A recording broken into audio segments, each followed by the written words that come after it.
Hi, everyone. My name is Suzanne Hume. I'm the Educational Director and founder of CleanEarthForKids.org. We're so excited for our panel tonight, and we'll start by introducing Jasmine. Hi, my name is Jasmine, and I'm a student at Cal State San Marcos, and I'm here with Clean Earth for Kids to talk about lead. And I'm also interested in policy and helping out organizations and agencies. So I'm here to talk about lead, and lead is a dangerous metal that harms children's brains and their development. And lead can also harm workers and people of all ages. So I believe we'll put the link in the chat to our Team 5, the Get Out of Lead. We'll put links to also take action so that you can join us in taking actions to protect children and the public from sources of lead.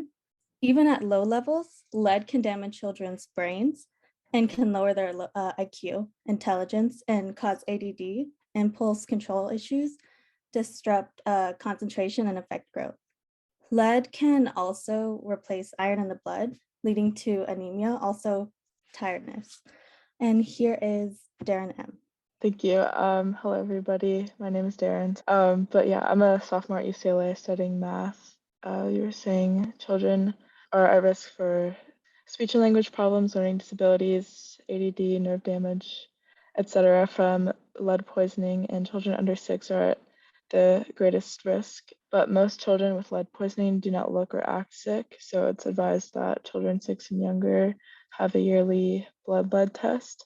And also important to note that although lead-based paint is no longer for sale, it's commonly found in homes built before 1979, and children and others may get sick by breathing or ingesting dust from this paint as it chips or deteriorates over time. And we do have actions you can take. We'll be mentioning them throughout the panel discussion tonight, but we need the US to reduce the quote-unquote acceptable lead levels because there's no safe level of lead.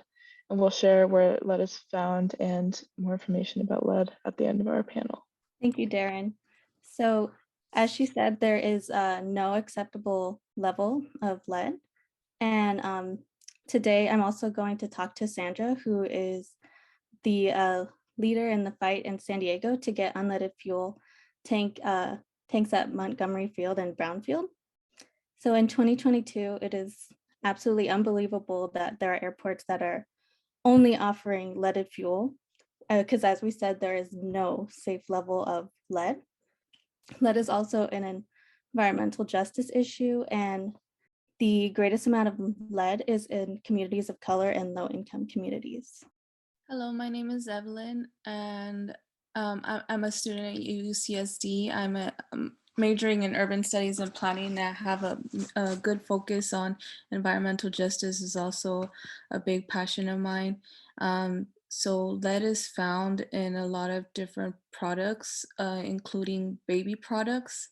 And it's found in our water, in our air, in food, and it's also found in vinyl floors, which children play around. And my concern, I mean, obviously there's no safe level of lead, but I also have a big concern with this because I have a child, and I think it's really important for us to get the levels of lead lowered on baby products and baby food and anything that our children could be affected from. We do have some charts that include the levels of lead from the EU versus the US. And as you can see, they're much lower in the EU than in the US in every aspect that's shown. And I thought it was also really significant to note that in baby products, you'll see in the next chart, the levels are also extremely high, but in the EU, they're still much lower than the US. So lead obviously hasn't been banned in child's products, and they all could also be combined with other metals to make toys. So I think it's extremely important to call to action to, maybe we could sign petitions, and we'll be putting all these things in the chat that we could take action for, but definitely get the levels of lead lowered in water, in the air, in the food, and definitely in child's products. Thank you. Yes, so excited for you guys, for us to take important action on this on a local level, a state level, and a federal level. So many things to do. So we have this in the actions that you can take. So Tom, would you like to share? Yes, hello, my name is Tom. I'm a student at Cal State San Marcos studying public health. This is an issue that is of interest to me to make sure that we get lead reduced in all aspects, because as said earlier, increased exposure to lead can cause many adverse health effects. As discussed earlier, lead can be inhaled through the air, ingested through food or water, or absorbed through contact with contaminated surfaces. No matter the source of exposure, once lead is in our system, it is absorbed and stored within the bones, blood, and tissues. This stored lead can be released later as an additional source of an internal exposure. As we age, our bones undergo demineralization, which can release stored lead. Women undergoing menopause may be particularly susceptible to internal lead exposure. When a person is exposed to a high level of lead over a short period of time, they may experience lead poisoning, the effects of which are feelings of abdominal pain, constipation, fatigue, headaches, irritability, loss of appetite, memory loss, pain or tingling in the hands or feet, or weakness. Because of these symptoms may occur slowly or may be caused by other things, lead poisoning can be easily overlooked. Very high lead exposure may additionally cause anemia, kidney damage, brain damage, and even death. Prolonged exposure to lead can also cause a person to feel depressed, distracted, forgetful, irritable, or nauseous or sick. And it increases the risk of developing high blood pressure, heart disease, kidney disease, and reduced fertility. Additionally, lead can cross the placental barrier. Pregnant women who are exposed to lead also expose their unborn child. Lead can damage a developing baby's nervous system. Even low levels of lead exposures in developing babies have been found to affect behavior and intelligence. Additionally, lead exposure may cause miscarriages or stillbirths. Exposure to lead can seriously harm a child's health and cause well-documented adverse effects, such as child exposure to lead can cause damage to the brain and nervous system, slowed growth and development, learning and behavior problems, hearing and speech problems, which leads to lower IQ, decreased ability to pay attention, and underperformance in school. So these are serious concerns being exposed to lead. There's also evidence that childhood exposure to lead can cause long-term harm. Children are particularly susceptible to lead exposure, especially during early development, and that's newborn to preschool age. Very young children have increased body surface area and increased heart and respiratory rates. Additionally, they have an increased likelihood of ingestion and inhalation of contaminated dust or soil from greater hand-to-mouth activity, pica, crawling, and their low stature to the ground. Prolonged or acute exposure to lead may cause neurodevelopmental disorders within children. Their rapidly developing brains have greater plasticity and thus greater vulnerability. Additionally, developing children have a reduced capacity to metabolize and excrete toxins in their system. Thus, toxins remain in the system longer. Coupled with a greater intake of food, water, and air per pound of body weight and a greater metabolic rate, lead levels that may be less harmful to adults can be very harmful to the development of a child.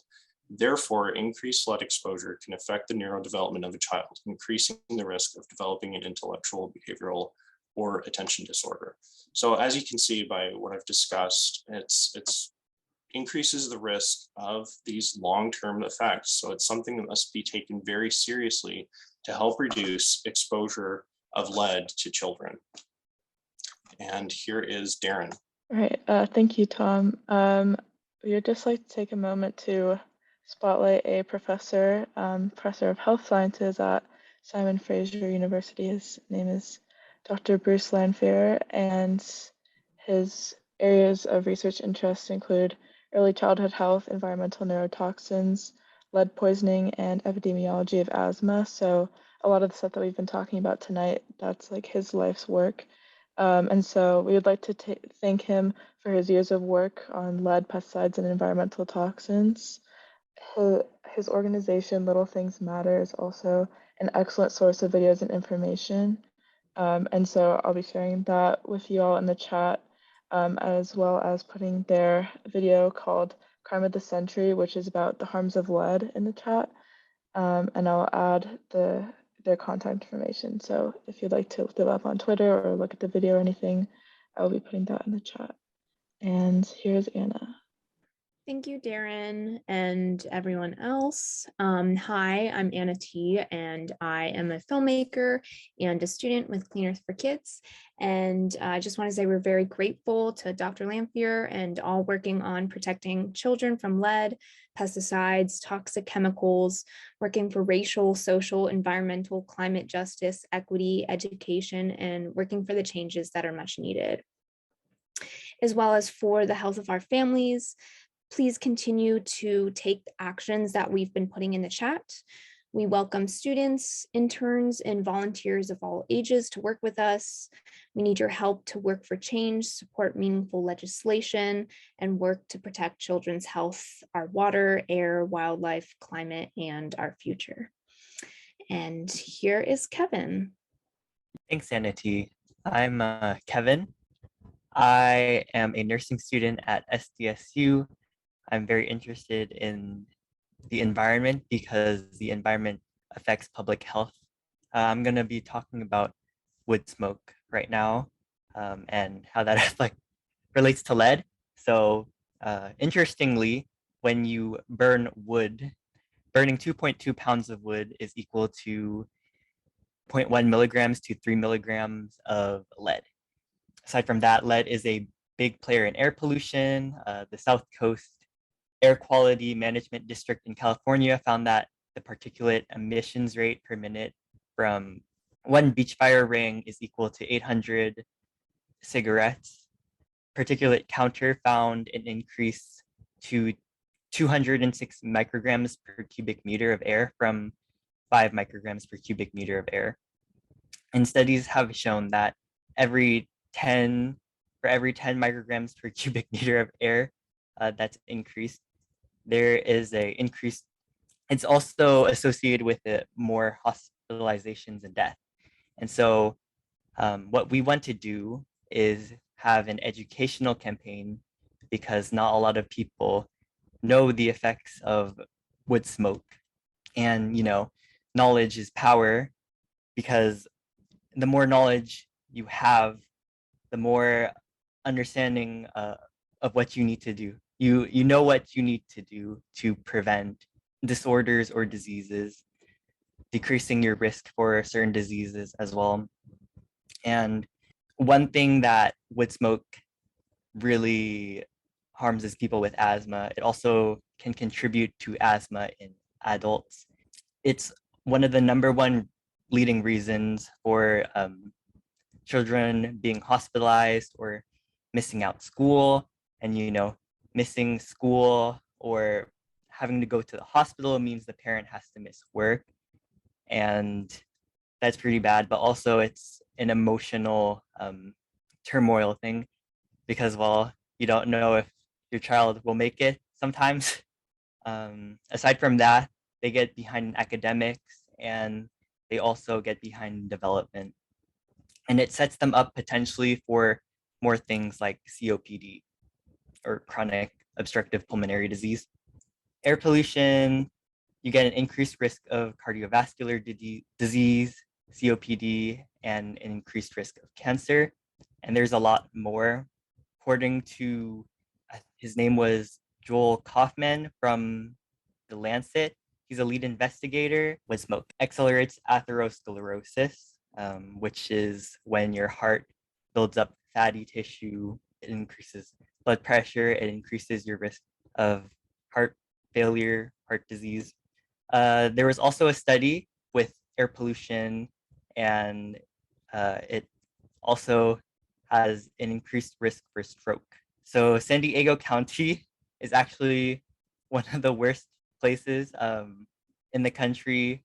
It's graded one of the worst in ozone, according to the American Lung Association. There's still people sitting around fire pits recreationally, and you see children just around them. They're just hanging out. They're just breathing in that smoke. They don't know. So that's why it's very important for an educational campaign to happen.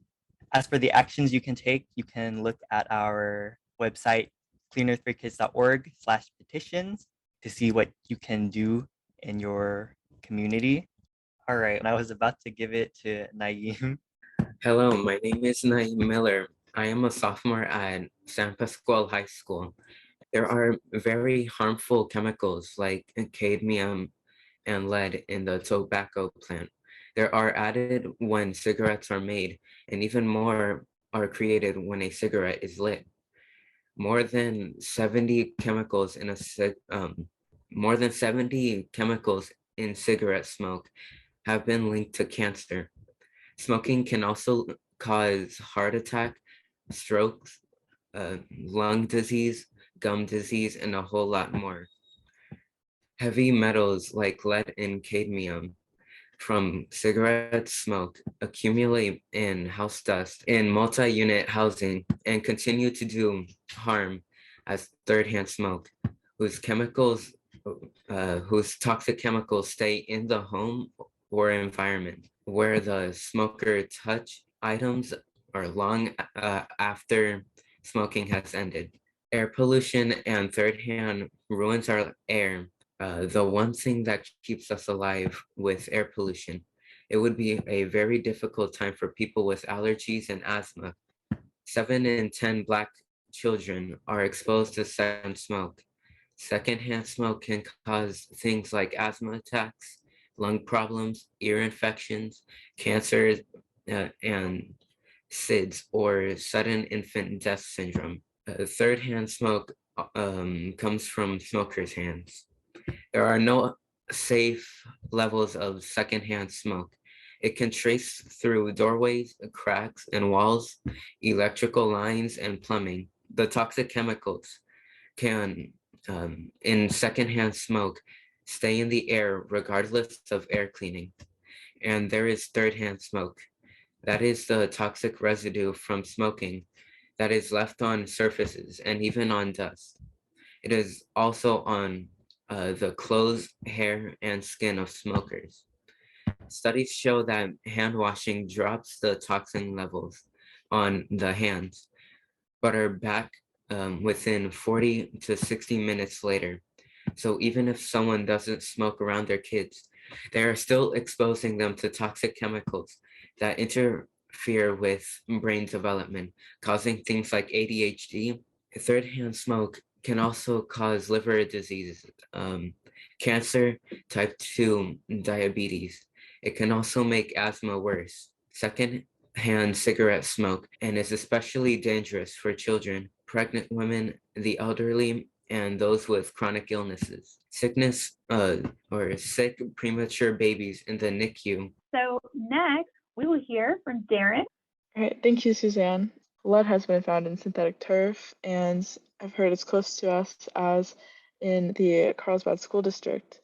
But synthetic turf is made up of crumb rubber from tires, so this isn't really a surprise because tires can contain a plethora of toxic heavy metals, lead included. And aside from containing these toxic materials, synthetic turf is harmful for a variety of ways. First of all, it can get up to 50 degrees hotter than the temperature of the surrounding area. So it can burn if you're like walking or riding on it. It can also melt and get on your shoes. So that's dangerous for kids. When I was in high school, a lot of times when it would get too hot outside, we just weren't allowed on our synthetic turf field because it was just too dangerous. So that's definitely a concern. It also can't be recycled, at least in the US. And so it's projected to create, I believe, 1 to 4 million tons of waste in the next 10 years in our country. This waste also contributes to microplastic pollution in the ocean, and it can also, because it covers the soil underneath, it can hinder the growth of important soil microorganisms. And so if you'd like to learn a little bit more about this, I'll put a link to our synthetic turf video in the chat. And there are many more resources on our website, cleanearthforkids.org, under Team 5, under Stop Synthetic Turf. And so knowing that and knowing that obviously children's playing surfaces must be safe, like that's definitely a priority. If you're wondering what you can do about this to keep our playing surfaces safe and not toxic and not burning their feet or anything, we have an action to stop synthetic turf from blanketing our country. So please send a quick email to the Department of the Interior and President Biden to stop synthetic turf in the America the Beautiful plan. Unfortunately, synthetic turf was added to the America the Beautiful 30 by 30 Act that is supposed to protect and conserve 30% of our land in the US by the year 2030. And so here I will also put a link in the chat to the actions you can take. So I'll be moving on to discussing lead with Sandra Stahl. And first, we want to thank you so much for taking the time to join us on this panel. And we appreciate all the work you're doing to protect others from lead. So here is Sandra to give us information and actions we can take to protect the lives of children and families, our water and ecosystems. Hi, I am Sandra Stahl. I'm Montgomery Gibbs Environmental Coalition Executive Director, a volunteer post, I might add.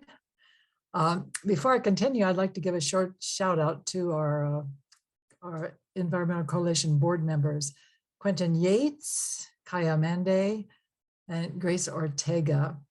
And you know, they work real hard right along beside me, and really does take a village to accomplish difficult things. Now, a little bit about our mission. Montgomery Gibbs Environmental Coalition is a 501c3 nonprofit. Our mission is to improve the environmental quality of our neighborhoods by working together to create a better world for future generations. Our current focus is to protect our children from lead poisoning caused by leaded aviation fuel, or avgas as it's called. Could you please tell us how you got involved in trying to put an end to this public health threat for lead aviation fuel? Yeah, in 2018, I saw a posting on Nextdoor about an upcoming public comment period about the Montgomery Gibbs Executive Airport Master Plan and the huge amount of toxic lead pollution produced by airport operations because of the exclusive sale of leaded fuel for general aviation planes. Now, it's important to know, next slide, yeah. It's important to know that only general aviation piston-driven planes, those are the ones with the propellers, and some helicopters use leaded fuel. Jet planes and turbo-powered aircraft use a different type of fuel. Now, when I discovered Montgomery Gibbs Airport generates more than a ton of toxic lead pollution every year, I was absolutely horrified. Myself and 6 others got together, started a community group, and the battle was on to get the city of San Diego to offer unleaded aviation fuel. I got to tell you, I never realized it would be so darn difficult. I had a personal reason for getting involved, as well as having been an environmentalist for a long time.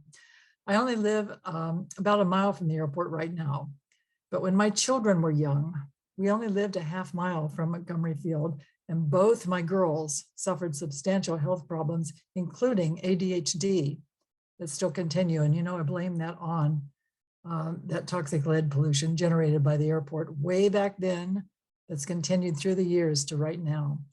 Now, as you can see on the slide, Montgomery Gibbs Executive Airport generates more than a ton of toxic lead particles every year because only leaded fuel is sold. But with your help, that might soon change.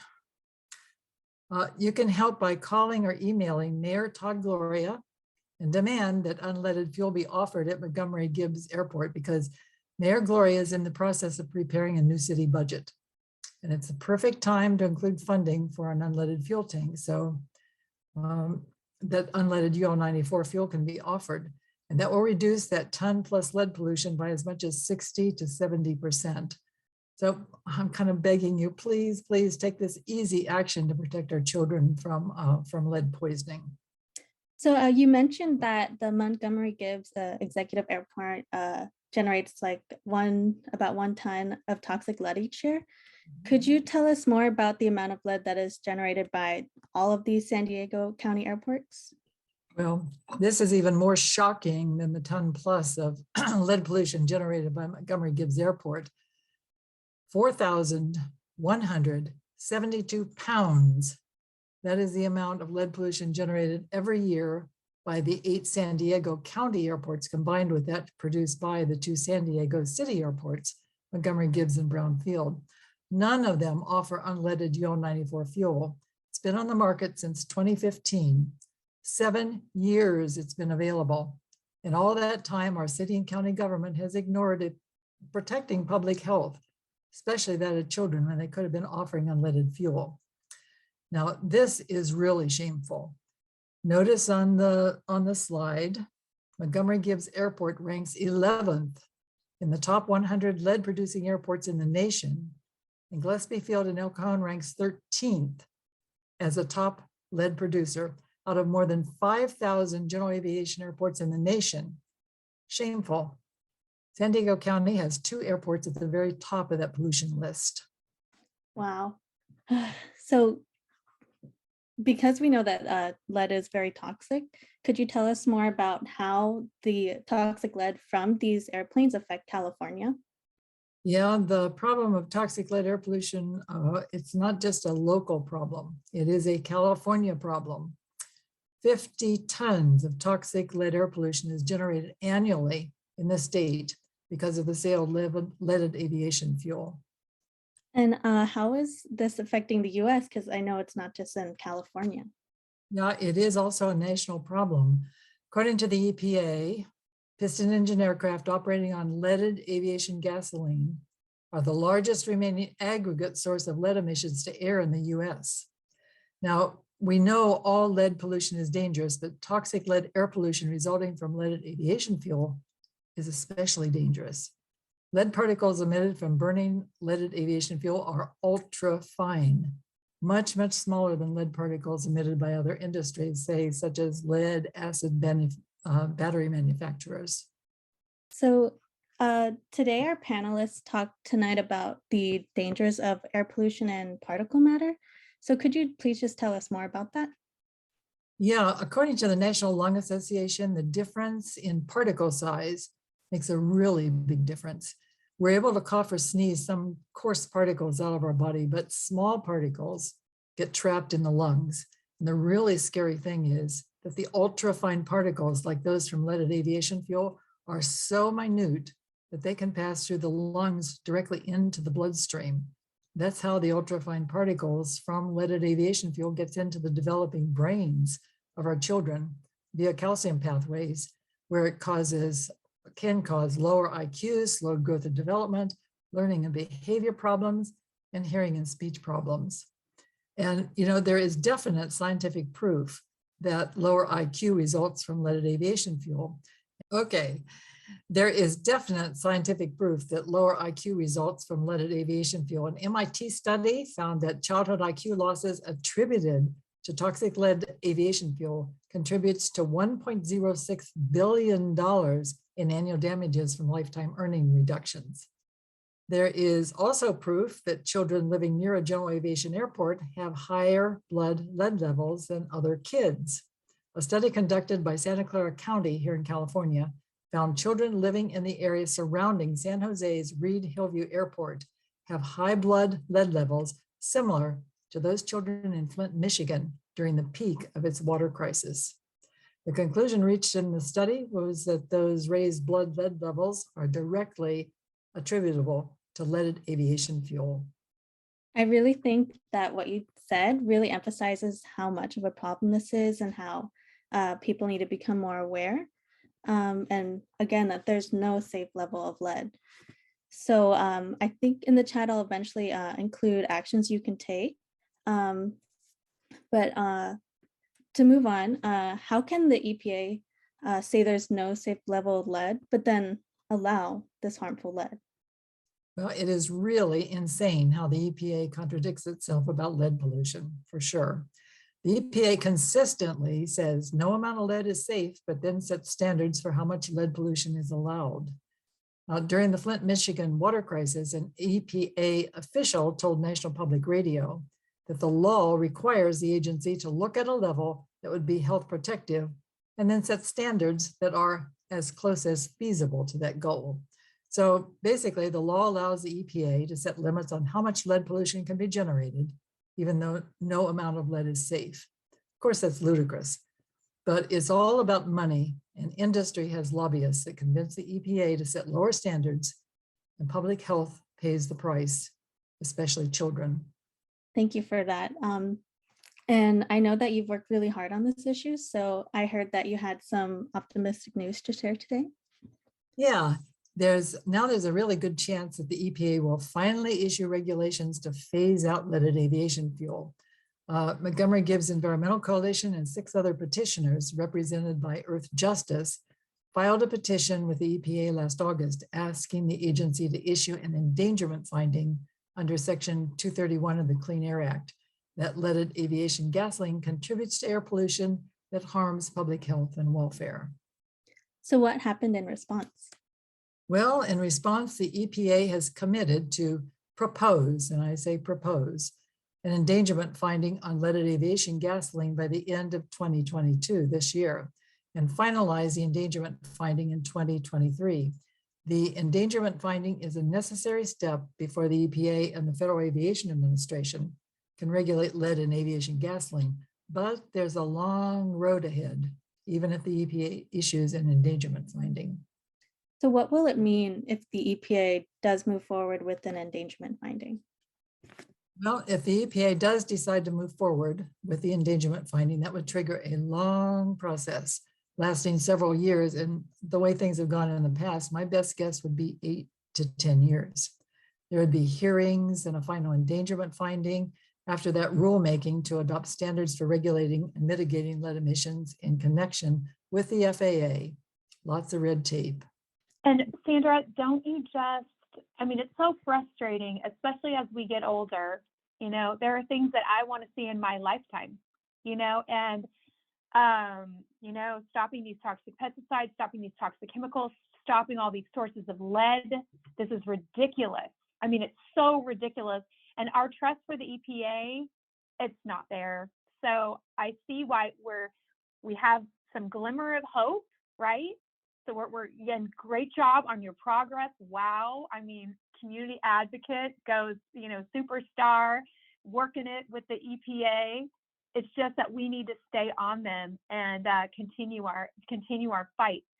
And, you know, hopefully more students will go into environmental science and policy, and they can be the ones sitting in these agencies instead of bought and paid for, you know, people from the chemical industry and people that are benefiting and profiting from that. So yeah, so proud of you, but you know, that's a long, long time. So absolutely, that we have that for Yep. sure. So I'm sorry, take it away. Go ahead. Well, you know, the thing is, it's not even a given that the EPA is going to issue an endangerment finding. In 2006, Friends of the Earth filed a similar petition for leaded avgas, and in 2012, 6 years later, the EPA issued a final decision denying the endangerment finding. Friends of the Earth and 2 other organizations then filed a petition for reconsideration of the decision. And the EPA responded saying a final determination on the reconsideration petition could be issued in mid to late 2015 and maybe a final endangerment finding in 2018. EPA never followed through on any of that. So it does not seem logical to depend on the EPA to quickly solve the problem of toxic lead air pollution in San Diego, resulting from the exclusive sale of leaded avgas. So I know you have a call to action. Could you please present that? Yes, absolutely. There is something you and everyone can do right now to lessen the amount of toxic lead particles in the air we breathe in San Diego. First thing you can do is to email or call San Diego Mayor Todd Gloria and demand that he includes money for an unleaded fuel tank at Montgomery Gibbs Airport in his new city budget. It's going to be released on April 15th. So it's real important that you do that as soon as possible. Offering unleaded fuel at Montgomery Gibbs Airport will cut that ton of toxic lead air pollution from leaded avgas down by as much as nearly 70%. And I have to say that after mounting pressure from Montgomery Gibbs Environmental Coalition, the city's real estate assets department director has said she would recommend including money for unleaded fuel tanks in the city's fiscal 2023 budget. But it's not a done deal. So that's why we're asking everyone to put pressure on Mayor Gloria to actually do include that funding in his new budget. So the second thing for those of you who live in San Diego is to contact your county supervisor and demand that unleaded fuel be offered at all county airports that offer fueling. For those who live in other parts of the country and have a general aviation airport in your community, I urge you to take action also and do the same with your local officials. Thank you so much, Sandra. And it's so important that you have this call to action that we can take, and we can email the mayor and we can put pressure on them. And we also have the option to email the city of Oceanside and city council, because Oceanside also does not have an unleaded fuel tank. So we'll also have more slides after the panel if you'd like to stay and see that. Right. Well, working together, we can get unleaded fuel offered at, San Diego General Aviation airports and help protect our children and ourselves from the dire health consequences caused by lead poisoning from leaded gas. I'd like to thank Clean Earth for Kids and Suzanne Yu so much for the opportunity to get the word out and get unleaded fuel offered at San Diego airports. Thanks. You're a superstar. Thank you, guys. And Jasmine, awesome job with the interview. You did a fantastic job. So at this time, we'll go ahead and stop the share. We can still Montgomery Gibbs Environmental Coalition. Lead is poisonous and billions of droplets may be dropping on you and your children across Claremont, Convoy Food District, Kearny Mesa, and Serra Mesa. Montgomery Airfield only allows its planes to use leaded fuel, simply because they don't have an unleaded fuel tank. The lead may affect our children the most, and the city can start to fix this by installing an unleaded tank. How can you help to correct this hazardous issue? You can contact Mayor Todd Gloria's office at 619-236-6330 or via email at mayortoddgloria@sandiego.gov now and ask him to add an unleaded tank to his budget. Thank you. Are we good? Okay, I'm sorry about that. You got the gist of it. So we have this on our website. So Yusuf, could you please, tonight we talked about lead and the devastating effects. These fantastic people have shared all this great, important information. Can you close us out and give us your thoughts? Yes, what a wonderful program. Thank you, Clean Earth for Kids. Thank you, Sandra, and everyone who did the presenting and the interviewing. You guys did an awesome job.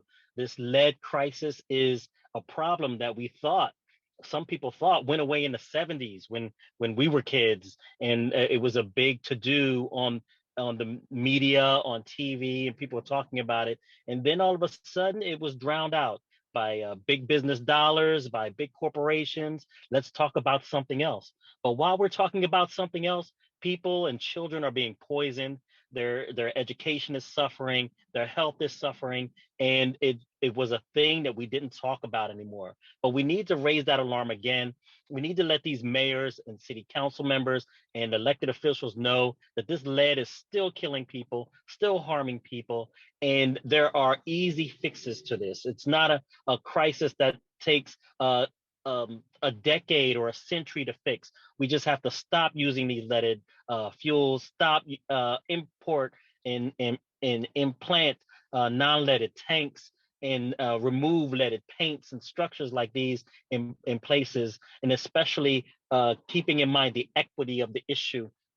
A lot of times we see that the less concerned are in the communities of concern, communities of color, where people of African descent and our Latinx people and then our indigenous brothers and sisters are in lead polluted areas, and no one seems to care, and the regulations are not strictly adhered to. The different products and things that we have to suffer where we're not conscious of this anymore. But this is just as big a crisis as our environmental work that we do with clean energy and clean air and clean water and clean land. We need clean blood. We need clean internal environments, and people are suffering a heavier price in communities of concern. So equity is a huge piece of this, and this point is never missed by Clean Earth for Kids. never missed when it comes to the environments or the animals as well as human animals. It is never missed by Clean Earth for Kids. So I thank you all for your attention to this and the skill that you have in presenting it in a clear fashion. So even the person who has no idea what lead poisoning is, what is lead, what does it do to human beings, what does it do to our pets and our environment, how do we get it in our systems, it is very clear and easy to understand through Clean Earth for Kids. Thank you all for so much for being on point with this, all of the kids and all of us adults that are standing in here that are enjoying the ride of you powerful kids. Thank you so much. Thank you so much. It's so important, and I'm so inspired by the hard work that all of these people have done, and I'm so grateful. All the things that happen here, from the great slides they make, and I mean, I was like, wow. Jasmine sent me something. She's like, "Is this okay?" I'm like, "Wow, so awesome." The research that they do, Naeem. I mean, boy, he's always there. He's so dependable, reliable, and wanting to make sure he's learning all he can. It's just absolutely so amazing. So, and Evelyn, thank you so much for all that you do and bringing the mom's perspective into this. We were looking at last night about lead in toys. It was just so upsetting, right? And lead in vinyl flooring. And thinking about these kids, these babies, these infants, crawling around, and goodness, if they live anywhere near an airport, right, with this lead dust coming in. And so it's just too much. And synthetic turf, I mean, gosh, thank you, Film Darren, for your videos, and everybody. Shout out to Judith and Kevin and Hannah and Gabby and Abby and all the people that have worked on these things. Thank you guys so much. And thank you, John, for all that you do, and Jay and everybody here. So thank you guys so much, and we'll just really give 100% to this.